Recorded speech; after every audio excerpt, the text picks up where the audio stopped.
निर्मल मन जन सो मोहि पावा, मोहि कपट न भावा। आज हम बात करने वाले हैं भक्ति काल की जो मुख्य धाराएं हैं और जो विभिन्न संप्रदाय हैं उन पर बातचीत करेंगे। हम बात कर रहे हैं हिंदी साहित्य का सरल इतिहास, जिसके लेखक और आलोचक हैं डॉक्टर विश्वनाथ त्रिपाठी और जिनके गुरु हैं आचार्य हजारी प्रसाद द्विवेदी। ये हिंदी के विद्यार्थियों के लिए महत्वपूर्ण है, चाहे आप हिंदी संबंधित किसी भी परीक्षा में आने बैठने वाले हों। हिंदी साहित्य का इतिहास जिसमें भी पूछा जाता है सभी के लिए महत्वपूर्ण है। इसमें अच्छा तथ्यों का समावेश है और एक ऐतिहासिक, एक आलोचक की दृष्टि भी है। तो जो धाराएं हैं उन पर हम बातचीत करेंगे। शुरू करते हैं। भक्ति की दो धाराएं प्रवाहित हुई, निर्गुण धारा और सगुण धारा। निर्गुण और सगुण धारा में अंतर इस बात का नहीं है कि निर्गुणियों के राम गुणहीन हैं और सगुण मतवादियों के श्री राम और श्री कृष्ण गुण सहित। ये डॉक्टर विश्वनाथ त्रिपाठी जी बता रहे हैं। निर्गुण का अर्थ संतों के यहाँ गुण रहित नहीं, गुणातीत है। गुणातीत का अर्थ होता है यानी कि गुणातीत यानी कि उनके अंदर गुणों की बहुत अधिकता है, यानी कि गुणातीत का अर्थ मतलब गुणों की अधिकता, ये है निर्गुण का अर्थ। निर्गुण का अर्थ ये नहीं है कि उनके अंदर कोई गुण नहीं है। तो ये महत्वपूर्ण बात जो आपको ध्यान रखनी है। आगे है कि निर्गुण और सगुण मतवाद का अंतर अवतार एवं लीला की दो अवधारणाओं को लेके है, दो कॉन्सेप्ट्स को लेके है। यानी कि अवतार, जैसे कि सगुण में क्या है, जो भगवान विष्णु के 24 अवतार माने गए हैं, जिसमें भगवान राम आते हैं, भगवान श्री कृष्ण आते हैं। तो अवतार और लीला, जो लीला करते हैं, तो ये जो दो प्रमुख अवधारणाएं हैं वो निर्गुण और सगुण में एक अंतर करती हैं। निर्गुण मत के इष्ट भी कृपालु, सहृदय, दयावान और करुणाकर हैं। वे भी मानवीय भावनाओं से युक्त हैं, किंतु वे ना अवतार ग्रहण करते हैं ना लीला। तो ये बेसिक अंतर है सगुण ईश्वर में और निर्गुण ईश्वर में। वे निराकार हैं। सगुण मत के इष्ट अवतार लेते हैं, दुष्टों का दमन करते हैं, साधुओं की रक्षा करते हैं और अपनी लीला से भक्तों के चित्त का रंजन करते हैं। जैसा कि आपको पता है कि गोस्वामी तुलसीदास जी के जो श्री राम है वो श्री राम है और कबीर के जो राम है वो निर्गुण रूपी राम है। जैसा कि गोस्वामी तुलसीदास जी के कहते भी हैं कि विप्र धेनु सुसंत हित लीन मनुज अवतार, निज इच्छा निर्मितन माया गुण को पार। तो इस तरीके से, किस तरीके से जो है भगवान जो है संतों की रक्षा के लिए, साधुओं की रक्षा के लिए अवतार लेते हैं, वो यहाँ पे दिया गया था। आगे है कि अतः सगुण मतवाद में विष्णु के 24 अवतारों में से अनेक की उपासना होती है, यद्यपि सर्वाधिक लोकप्रिय और लोक पूजित अवतार भगवान राम और भगवान कृष्ण ही हैं। यहाँ पे महत्वपूर्ण बात बताई गई है कि सगुण मतवाद में भगवान विष्णु के 24 जो अवतार हैं उनमें से जो भगवान राम है और भगवान जो श्री कृष्ण है, ये सर्वाधिक लोकप्रिय अवतारों में से हैं। तो ये महत्वपूर्ण चीज़ आपको ध्यान रखनी है। निर्गुण और सगुण दोनों प्रकार की भक्ति का जो मुख्य लक्षण है वो भगवत विषयक रति है और अनन्यता है। रति यानी कि जो एक तरीके की प्रेम, जैसा कि आपको पता है कि जो भक्ति है और जो श्रृंगार है दोनों का स्थायी भाव रति है, लेकिन जो भक्ति का जो स्थायी भाव है भगवत विषयक रति है। तो ये आपको ध्यान रखना है। तो भक्ति का मुख्य लक्षण भगवत विषयक रति अनन्यता है। नाथ सिद्धों के आसन, प्राणायाम, सहज समाधि, शरीर, प्राण, मन, वाणी की अचंचलता का योग, सब इसी महाराग में विलीन हो गए हैं।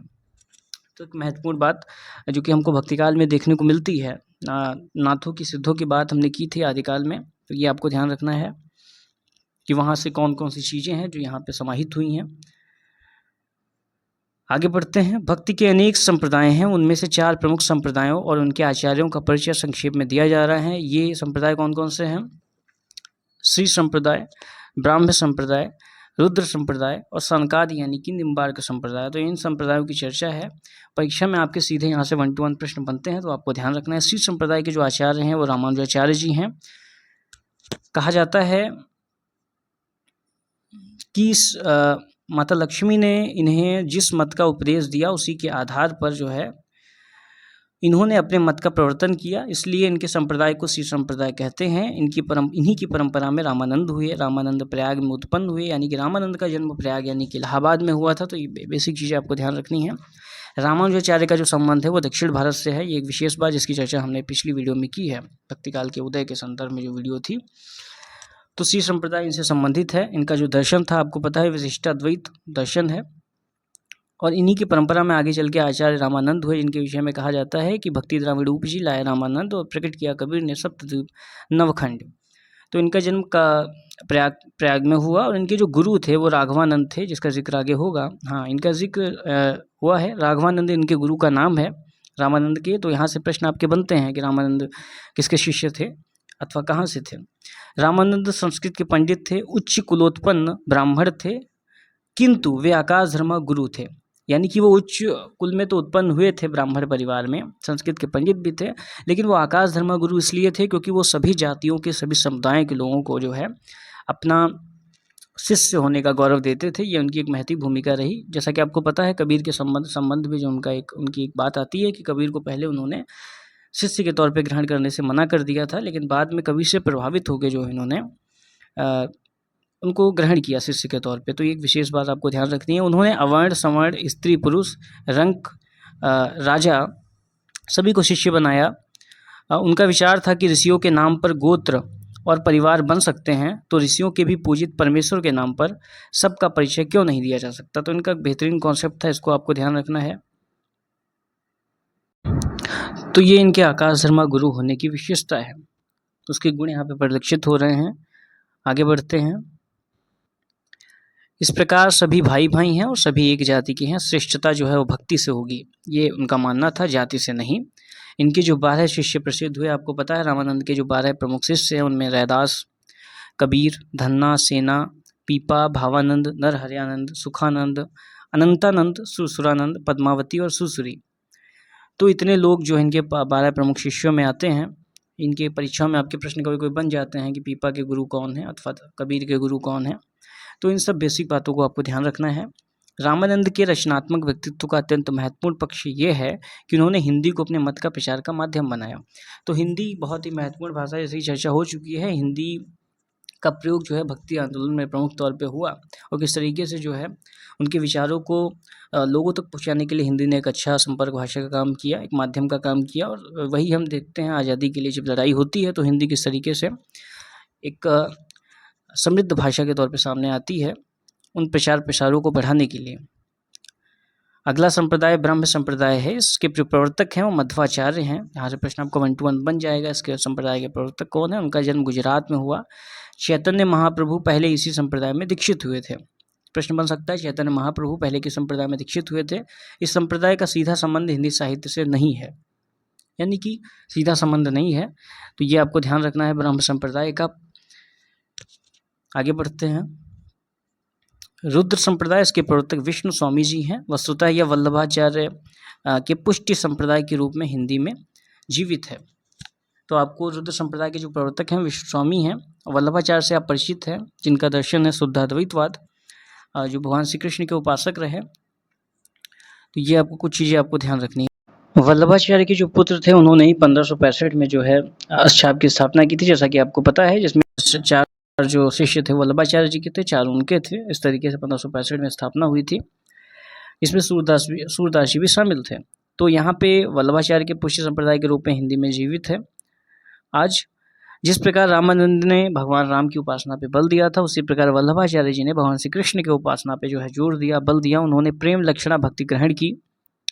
भगवान के अनुग्रह के भरोसे नित्य लीला में प्रवेश करना जीव का लक्ष्य माना। सूरदास एवं अष्टछाप के कवियों पर इसी संप्रदाय का प्रभाव परिलक्षित होता है, प्रभाव है। यहाँ पे जिस पुष्टि मार्ग की बात हो रही है, यानी कि जिसमें पोषणम तद अनुग्रह की बात होती है, यानी कि ईश्वर की भक्ति भी जो है हमको उनकी कृपा से ही मिलती है, ये इस संप्रदाय का कहना था, इस दर्शन का कहना था। तो ये चीज़ आपको ध्यान रखनी है। आगे है वल्लभाचार्य ने देश का काफ़ी भ्रमण किया था। वे महान विद्वान थे। ये विश्वनाथ त्रिपाठी जी उनके विषय में बता रहे हैं। महान विद्वान थे, दार्शनिक थे। उनका व्यक्तित्व अत्यंत लोकप्रिय एवं मानवीय रहा होगा। उनके जीवन की जो बातें इधर उधर बिखरी मिलती हैं, उनसे लगता है कि मानव मन में उनकी गहरी पैठ रही होगी। ये चीज़ें आपको ध्यान रखनी है जो विश्वनाथ त्रिपाठी जी उनके विषय में बता रहे हैं। चौथा जो आखिरी संप्रदाय है पुस्तक के अंदर, यह निम्बार्काचार्य द्वारा प्रवर्तित है। हिंदी भक्ति साहित्य को प्रभावित करने वाले राधा वल्लभी संप्रदाय का संबंध इसी से जोड़ा जाता है। राधा वल्लभी संप्रदाय के प्रवर्तक गोसाई हित हरिवंश का जो जन्म हुआ वो 1502 ईस्वी में मथुरा के पास बांध गांव में हुआ। कहा जाता है कि हित हरिवंश पहले माधव अनुयायी थे। इसमें श्री राधा की प्रधानता होती है भक्ति। तो ये चीज़ आपको ध्यान रखनी है। संकारी संप्रदाय से संबंधित आपके प्रश्न आप बन सकते हैं कि इसके प्रवर्तक कौन है, अथवा राधा वल्लभी संप्रदाय के जो है प्रवर्तक हैं वो कौन है, गोसाई हित हरिवंश का जन्म कब हुआ था। इस तरीके से तमाम प्रश्न अथवा हित हरिवंश जो ये राधा वल्लभी संप्रदाय है, इसमें किस इष्ट की उपासना होती है। तो ये तमाम बातें जो आपको ध्यान देनी चाहिए। तो हमने देखा सगुण और निर्गुण के विषय में। सगुण और निर्गुण के विषय में एक बात है कि कबीरदास जी के, जैसा कि मैंने कहा, भगवान जो उनके जो राम हैं वो अलग राम है। जैसा कोई लिखते हैं कि दशरथ सुत तिहुलोक बखाना, राम नाम का मरम है आना, यानी कि दशरथ जो सुत हैं उनको तो जो है सभी लोग जानते हैं, लेकिन जो राम श्री राम का अलग जो अर्थ है वो कुछ आना है, यानी कि अलग है, कुछ और है। तो ये उनकी बात है। हालांकि गोस्वामी तुलसीदास जी लिखते हैं कि अगुन सगुन नहीं कछु भेदा, गावहि मुनि पुराण बुध वेदा, कि किस तरीके से अगुण में और सगुण में, यानी कि निर्गुण में और सगुण में कोई भेद नहीं है। किस तरीके से जो है मुनि लोग और वेद लोग, वेद में और मुनियों के द्वारा और पुराणों में ये बात दिखाई गई है। तो ये तुलसीदास जी ने वहाँ पे कहने का प्रयास किया है। भगवान शिव के माध्यम से ये बात उन्होंने वहाँ पे कहलाने का प्रयास किया है। जैसा कि वो लिखते भी हैं कि बिनु पग चले सुनई बिनु काना। तो इस वीडियो के अंदर जो है हमने तमाम विषयों पे बातचीत करी। जो भक्ति की विभिन्न धाराएं हैं, जो विभिन्न संप्रदाय हैं, सभी ने जो है अलग अलग तौर पे ईश्वर को देखने का प्रयास किया। जैसा कि गोस्वामी तुलसीदास जी ने भी कहा है कि जाकी रही भावना जैसी, प्रभु मूरत देखी तिन तैसी। तो अगर आप इस चैनल पे नए हैं तो चैनल को आप सब्सक्राइब करिए, ताकि जो आने वाली वीडियो है वो आप तक पहुंच सके। फिर मिलते हैं, तब तक के लिए जय श्री राम।